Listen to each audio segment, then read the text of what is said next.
Season 10ರ winner. ಅದು ಕೇಳಿದ ತಕ್ಷಣ ಮೊದಲನೇ ಮೂಮೆಂಟ್ ಏನು ಅನ್ನಿಸ್ತು ನಿಮಗೆ? ತುಂಬ ಖುಷಿ ಆಯಿತು ನನಗೆ. ಅಲ್ಲಿ ಹೋಗಿ ನಾನು ಸ್ಟೇಜ್ ಮೇಲೆ ಅವ್ನು ಅಪ್ಕೊಂಡು ಅವ್ನಿಗೆ ಮುತ್ಕೊಡ್ಬೇಕು ಅನ್ನಿಸ್ತಿತ್ತು, ಅದು ಮಾಡಲಿಲ್ಲ. ನಾನು ಇಳ್ದು ಹೋಗಲೇ ಇಲ್ಲ ನಾನು ಸ್ಟೇಜ್ ಹತ್ರ. ಅಲ್ಲೇ ಕ್ಲಾಪ್ಸ್ ಮಾಡಿದೆ, ಅಲ್ಲೇ ಖುಷಿಪಟ್ಟೆ, ಅಲ್ಲೇ ಇದು ಮಾಡಿದೆ ಖುಷಿ. ಇನ್ನು ಕಾರ್ತಿಕ್ ಅಂದಿದ ತಕ್ಷಣ ಇನ್ನೊಂದು ಹೆಸರು ಬರೋದ ವಿನಯ್. ಯಾಕಂದ್ರೆ ಅವ್ರಿಬ್ರದ್ದು ಪೇರ್ ಅಷ್ಟು ಚೆನ್ನಾಗಿತ್ತು, ಫ್ರೆಂಡ್ಶಿಪ್. ಅವ್ರ ಫ್ರೆಂಡ್ಶಿಪ್ ಎಷ್ಟೇ ಕಿತ್ತಾಡಿದ್ರು ಕೂಡ ಒಂದು ಟಾಸ್ಕ್ಗೆ ಮತ್ತೆ ಅವ್ರಿಬ್ರು ಒಂದಾಗ ತುಂಬಾ ಖುಷಿ ಆಗದ ನೋಡೋದಕ್ಕೆ. ಈಗಿನ ಕಾಲದಲ್ಲಿ ಆ ಫ್ರೆಂಡ್ಶಿಪ್ ಹಂಗೆ ಕಾಣಿಸಲ್ಲ. ಜಗಳ ಆದ್ಮೇಲೆ ನಿನ್ ಪಡಗ್ ನೀನ್ ಹೋಗೋ, ನನ್ ಪಡಗ್ ನಾನು ಇರ್ತೀವಿ ಅನ್ನೋರು. ಬಟ್ ಅವ್ರಿಬ್ರು ಮತ್ತೆ ಹಂಗೆ ಹಿಂಗೆ ಕೈ ಹೊಡೆದಾಡಿ ಇಬ್ರು ಹಿಂಗೆ ಇದ್ ಮಾಡಿ ಫ್ರೆಂಡ್ಶಿಪ್ ನ ತೋರಿಸ್ಕೊಡೋರು. ಅವ್ರ ಫ್ರೆಂಡ್ಶಿಪ್ ಬಗ್ಗೆ ಒಂದೆರಡು ಮಾತು ನೀವು ಹೇಳೋದಾದ್ರೆ ಗೊತ್ತು, ನೀವು ಕಣ್ಣಾರೆ ನೋಡಿರೋರು ನೀವು. ಅದಕ್ಕೆ ನಾನು ಮೈಸೂರಲ್ಲಿದ್ದೆ, ಬಟ್ ನಾನು ಪರಿವಾರ ಅವಾರ್ಡ್ಗೆ ಅಂತ ಬಂದಿದ್ದಾಗ ಅವರಿಬ್ಬರು ಫ್ರೆಂಡ್ ಆಗಿರೋದನ್ನ ನೋಡಿದ್ದೆ ನಾನು. ಅಲ್ಲಿ ನಾನು ಅವ್ರ ಹತ್ರ ಹೋಗಿ ಫೋಟೋ ತೆಗೆಸ್ಕೊಳ್ತೀನಿ, ಅವ್ರ ಜೊತೆ ಹೋಗಿ ತೆಗೆಸ್ಕೊಂಡಿದ್ದೀನಿ ಕೂಡ. ನನ್ನ ಮಗಳು ನಾವೆಲ್ಲ ಫೋಟೋ ತೆಗೆಸ್ಕೊಂಡಿದ್ವಿ. ಒಳ್ಳೆ ಫ್ರೆಂಡ್ ಅವರು, ಅಷ್ಟೇ ನಾನು ನೋಡಿದ್ದೀನಿ, ಮನೆಗೆ ಬಂದಿಲ್ಲ. ಓಕೆ, ಇನ್ನು ಬಿಗ್ ಬಾಸ್ ಆಫರ್ ಬಂದಾಗ ನಿಮ್ಮ ರಿಯಾಕ್ಷನ್ ಏನಿತ್ತು ಇದಕ್ಕೆ? ಹೌದು, ಕಾರ್ತಿಕ್ ಸೆಲೆಕ್ಟ್ ಆಗಿದ್ದಾರೆ ಬಿಗ್ ಬಾಸ್ಗೆ ಅಂದಾಗ ಹೇಗೆ ಅನಿಸ್ತು? ನನಗೆ ಅವನಿಗೆ ಹೋಗ್ಬೇಕು ಬಿಗ್ ಬಾಸ್ ಬಂದ ತಕ್ಷಣ ತುಂಬ ಖುಷಿ ಪಟ್ಟಿದ್ದೀನಿ ನಾನು. ನೀನು ಹೋಗು ಮಗನೆ, ನೀನು ಅಲ್ಲಿಗೆ ಬಂದ ತಕ್ಷಣನೇ ಹೇಳಿದೆ ನಾನು, ಹೋಗಪ್ಪ ನೀನು. ಅವನಂದ, ಅಮ್ಮ ನಾನು ಹೋಗ್ಲಾ ಅಂತ ಕೇಳ್ತಾ ಇದ್ದ. ಯಾಕೆಂದರೆ ಅವನು ನನಗಿಷ್ಟ ಇಲ್ಲ ಏನೋ, ಇವರು ಬೇಡ ಅಂತಾರೇನೋ ಅಂತಲೇ ಗೊತ್ತಿಲ್ಲ ನನಗೆ. ನಾನು ಹೋಗ್ಲಾ ಅಂತ ಕೇಳ್ದೆ. ಹೋಗು ಮಗನೆ, ಯಾಕೆಂದರೆ ನನ್ನ ಮಗಳು ಕೆರಂಗಿದ್ಲು, ಅವಳದ್ದೆಲ್ಲ ಸ್ವಲ್ಪ ನಾವು ಸೀಮಂತ ಅದೆಲ್ಲ ಮಾಡಬೇಕಿತ್ತು. ಹಾಗಾಗಿ ನಾನು ನನ್ನ ಮಗ ಅವನು ಇರಲೇಬೇಕಿತ್ತು ಮಾಡೋದಕ್ಕೋಸ್ಕರ. ಅವನೇ ಮಾಡಬೇಕಾಗಿದ್ದ ಕರ್ತವ್ಯ ಅದು. ಜೊತೆಗೆ ನಮ್ಮ ಫ್ಯಾಮಿಲಿ ಇದ್ದರು, ಅವರು ಎಲ್ಲ ಹೇಳಿದ್, ನನ್ನ ಮಗಳು ಹೇಳಿದ್ಲು, ಇಬ್ಬರನ್ನೂ ಕೇಳ್ದ ನಾನು ಹೋಗ್ಲಾ ಅಂತ. ನೀನು ಹೋಗು, ನಿನ್ನ ಕೆರಿಯರ್ ನೋಡಪ್ಪ ಫಸ್ಟು, ಆಮೇಲೆ ನೀನು ಇಲ್ಲೆಲ್ಲರೂ ಇದ್ದಾರೆ, ಅವರೆಲ್ಲ ಮಾಡ್ತಾರೆ ಅಂತ ಹೇಳಿದ್ವಿ. ಹಾಗಾಗಿ ಅವನು ಮಿಸ್ ಮಾಡ್ಕೊಂಡ್ರು ಮಗಳು, ಒಂದು ಅಣ್ಣ ಇಲ್ಲಿರುವಂಥ ಜಾಗ. ಸೀಮಂತ ದಿನಾನೂ ತುಂಬ ಮಿಸ್ ಮಾಡ್ಕೊಂಡ್ಲು. ಹೇಳ್ತಾ ಇದ್ಲು, ಕಾರ್ತಿಕ್ ಇದ್ರೆ ಎಷ್ಟು ಚೆನ್ನಾಗಿರೋದಲ್ವಾ ಅಂತ ಹೇಳ್ತಾ ಇದ್ಲು. ಮತ್ತು ಡೆಲಿವರಿ ಆದಾಗ್ಲೂ ತುಂಬ ನೆನೆಸ್ಕೋತಾ ಇದ್ಲು, ನಮ್ಮ ಅಣ್ಣ ಇರಬೇಕಾಗಿತ್ತು ಈಗ ಅಂತ. ತುಂಬ ಮಿಸ್ ಮಾಡ್ಕೊಂಡ್ಲು. ನಾನು ಮಿಸ್ ಮಾಡ್ಕೊಂಡೆ, ಅವಳು ಮಿಸ್ ಮಾಡ್ಕೊಂಡೆ. ಈಗ ಸದ್ಯಕ್ಕೆ ಎಲ್ಲರೂ ಕಂಡಿರೋದು 50 ಲಕ್ಷ ರೂಪಾಯಿ ಗೆದ್ದಿರುವಂತ ಕಾರ್ತಿಕ್. ಪ್ಲಾನ್ ನಿನ್ಸಿದ್ಯಮ್ಮ ಹಿಂಗೆ? ಯಾಕಂದ್ರೆ ಆಲ್ರೆಡಿ ಹೇಳ್ತಿದ್ರು, ನಾನು ನಮ್ಮನ್ನ ಭಾಷೆ ಕೊಟ್ಟಿದ್ದೀನಿ, ನಾನು ಒಂದು ಸ್ವಂತ ಮನೆ ಕಟ್ಟಲೇಬೇಕು ಅನ್ನೋದೊಂದು ಹೇಳಿಕೆ ಕೊಟ್ಟಿದ್ದಾರೆ. ಸೊ ಅದ್ರ ಬಗ್ಗೆ ಏನಾರ ಡಿಸ್ಕಸ್ ಮಾಡಿದ್ದ ಮಗ ನಿಮ್ ಜೊತೆ? ನಾವು ತುಂಬಾ ವರ್ಷಗಳಿಂದ ಬಾಡಿಗೆ ಮನೆ, ಎಲ್ಲಾ ಮನೆಗೂ ಹೋಗಿ ತುಂಬಾ ಸುಸ್ತಾಗಿದೆ ಎಲ್ಲ ಬಾಡಿಗೆ ಮನೆಗಳಲ್ಲಿ. ಎಲ್ಲರೂ ನಮಗೆ ಒಳ್ಳೆ ಥರನೇ ನೋಡಿದ್ದಾರೆ. ಆದರೆ ನನಗೆ ಒಂದು ಸ್ವಂತ ಮನೆ ಮಾಡಬೇಕು ಅನ್ನೋದು ಒಂದು ಆಸೆ. ಅವನ ಆಸೆನೂ ಕೂಡ. ಅದಕ್ಕೆ ನಾವು ಒಂದು ಸ್ವಂತ ಮನೆ ಕಟ್ಕೋಬೇಕು ಅನ್ನೋದು ಒಂದು ಆಸೆ. ಬೇರೆ ಅದ್ರ ಬಿಟ್ಟು ಏನಾದ್ರು ಎಕ್ಸ್ಪ್ರೆಸ್ ಮಾಡಿರೋದಂತ ನಿಮ್ಮ ಜೊತೆ? ಬೇರೆ ಗೆದ್ದಾದ್ಮೇಲೆ ಇಲ್ಲ, ಏನೂ ಇಲ್ಲ. ಅವ್ನು ನನ್ನ ಕೈಗೆ ಸಿಕ್ಕಿಲ್ಲ ಅಂತಿದ್ದಾರೆ. ಬಂದು ನಮಸ್ಕಾರ ಮಾಡಿ ಒಂದು ಕೊಟ್ಟು ಒಂದು ಮುತ್ಕೊಟ್ಟು ಅಷ್ಟು ಬಿಟ್ರೆ ನನಗೆ ಒಂದು ಸಿಕ್ಕೇ ಇಲ್ಲ. ಊಟ ಮಾಡಿಸಿದ್ದು ನಾವು ಕೂಡ ಇಲ್ಲ, ಹೋಗುವಾಗ್ಲೂ ಮಾಡಿಸಿದ್ದೆ, ಬಂದಾಗ್ಲೂ ಗೊತ್ತಿಲ್ಲ. ನಾನು ಊಟ ಮಾಡೋಕ್ಕೂ ಟೈಮ್ ಇಲ್ಲ ಅವನಿಗೆ, ಅದಕ್ಕೆ ನಾನೇ ತಿನ್ನಿಸ್ದೆ. ನಾನು ತಾನೇ ತಿನ್ನಿಸ್ಬೇಕು ಅವನಿಗೆ, ನನ್ನ ಮಗನಿಗೆ, ಅದಕ್ಕೆ ನಾನೇ ತಿನ್ನಿಸ್ದೆ. ಈಗ ಫ್ಯಾಮಿಲಿ ಕಡೆ ಏನು ಹೇಳ್ತಾರೆ ಈಗ ಕಾರ್ತಿಕ್ನ? ತುಂಬ ಖುಷಿ ಪಡ್ತಾರೆ. ಎಲ್ಲರೂ ಕಾಯ್ತಾ ಇದ್ದಾರೆ ಅವನಿಗೋಸ್ಕರ. ಮೈಸೂರಲ್ಲಿ ಎಲ್ಲರೂ ನೋಡಬೇಕು ಅಂತ. ಅವ್ನು ಗೊತ್ತಲ್ಲ, ಇಲ್ಲೆಲ್ಲರೂ ಇದಿರುತ್ತಲ್ಲ, ಇಂಟರ್ವ್ಯೂ ಇರುತ್ತೆ, ಅದಕ್ಕೋಸ್ಕರ ಹೋಗ್ಬೇಕು, ಕರ್ಕೊಂಡು ಹೋಗ್ತೀನಮ್ಮ ಅಂತ ಹೇಳಿದಾನೆ. ನಾನು ಹೋಗ್ಬೇಕಿತ್ತು. ನನ್ನ ಮಗಳು ಮತ್ತು ನನ್ನ ಪಾಪು ಮೊಮ್ಮಗ ಇದ್ದಾರೆ ಅಲ್ಲಿ ಊರಲ್ಲಿ, ಅಮ್ಮನ ಮನೇಲಿ, ತವ್ರ ಮನೇಲಿ. ಅದಕ್ಕೋಸ್ಕರ ಕಾಯ್ತಾ ಇದ್ದೀನಿ. ನಾನು ನಿನ್ನೆ ಹೊರಟೋಗ್ತಾ ಇದ್ದೆ. ಇದಕ್ಕೋಸ್ಕರ ನಾನು ಅವನ ಜೊತೆ 2-3 ದಿನ ಇರೋಣ ಅಂದ್ಬಿಟ್ಟಿದ್ದೀನಿ ಇಲ್ಲಿ. ಈಗ 111 ದಿನ ಕೂಡ ಕಾರ್ತಿಕ್ನ ನೋಡಿದ್ದಾರೆ. ನಿಮಗೆ ಇಷ್ಟ ಆಗುವಂಥ ಸೆಗ್ಮೆಂಟ್ ಯಾವುದು ಕಾರ್ತಿಕ್ನಲ್ಲಿ ಇಷ್ಟ ಆಗಿದ್ದು? ಈ ಆಟ ತುಂಬಾ ಚೆನ್ನಾಗಿ ಆಡ್ದ, ಎಲ್ಲೋ ಹೋಗ್ತಾ ಈ ಆಟ ಸರಿ ಆಡ್ಲಿಲ್ಲ ಅಂತ ಇರುತ್ತೆ. ಎಲ್ಲರೂ ಚೆನ್ನಾಗಿ ಆಡಕ್ಕಾಗಲ್ಲ. ನಿಮಗಿಲ್ಲ, ಈ ಆಟ ಕಾರ್ತಿಕ್ ಆಡ್ತಿದ್ದ ಆದ್ರೂ ಕೂಡ ಆಡಕ್ಕಾಗಿಲ್ಲ ಅಂತ ಅನ್ಸಿದೆ ಅದನ್ನ ಇದೆಯಾ?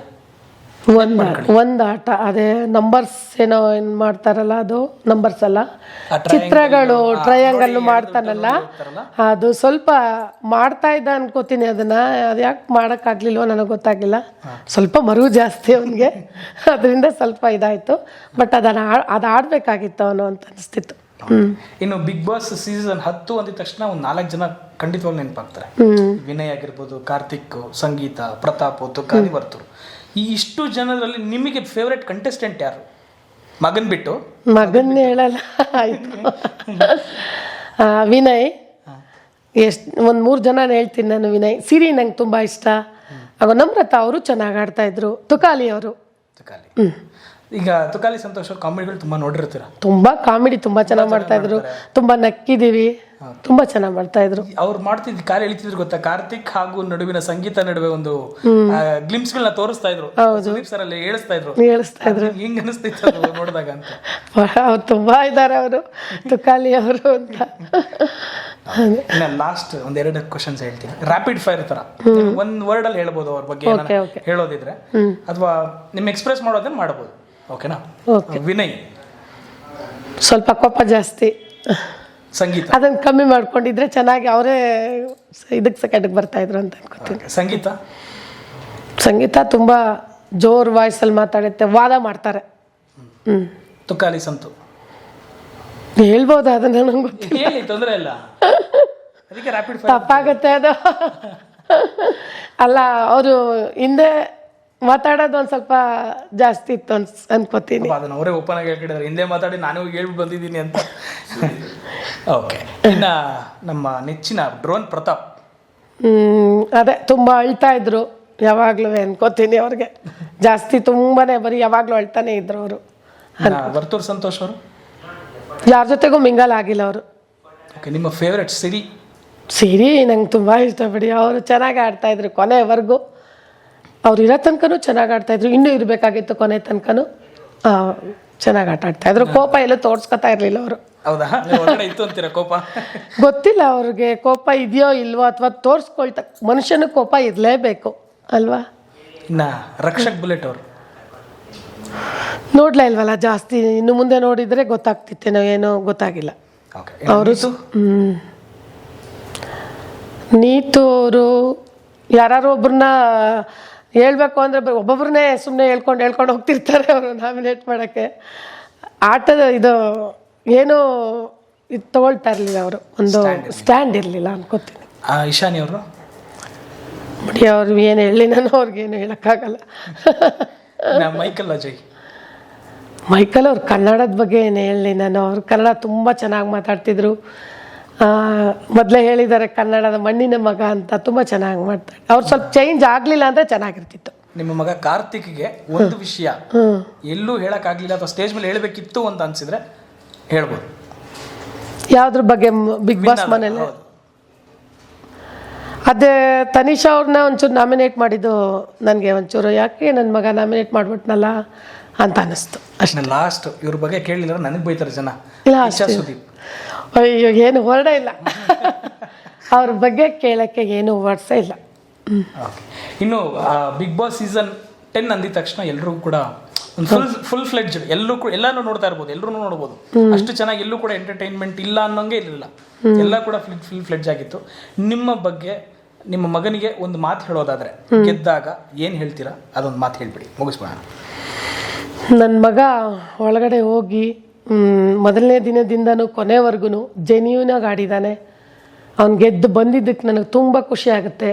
ತಪ್ಪು ಎಲ್ಲರೂ ಸಹಜನೇ, ಒಂದು ತಪ್ಪು ಮಾಡೋದನ್ನ ಮತ್ತೆ ತಿದ್ದುಕೊಂಡು ನಡ್ಕೊಂಡಿದ್ದಾನೆ. ಸುದೀಪ್ ಸರ್ ಪ್ರತಿ ವಾರ ಅವನಿಗೆ ಸ್ಫೂರ್ತಿ ತುಂಬಿದ್ದಾರೆ ಅನ್ಕೋತೀನಿ. ಅವ್ರ ಮಾತುಗಳಿಂದ, ಅವ್ರ ಕಿವಿ ಮಾತುಗಳಿಂದ ಅವನು ವಾರಕ್ಕೂ ಚೇಂಜ್ ಆಗಿ ತುಂಬ ಚೆನ್ನಾಗಿ ಆಟ ಆಡ್ಕೊಂಡು ಒಂದು ವೀಕಲ್ಲಿ ಒಂಚೂರು ಸ್ವಲ್ಪ ಇದಾಗಿದ್ದಾನೆ. ಅಷ್ಟು ಬಿಟ್ಟರೆ ಎಲ್ಲ ಇದರಲ್ಲೂ ಫಸ್ಟಿಂದನೂ ಚೆನ್ನಾಗಿ ಆಟ ಆಡಿದ್ದಾನೆ, ಜೆನ್ಯೂನಾಗಿ ಆಟ ಆಡಿದ್ದಾನೆ.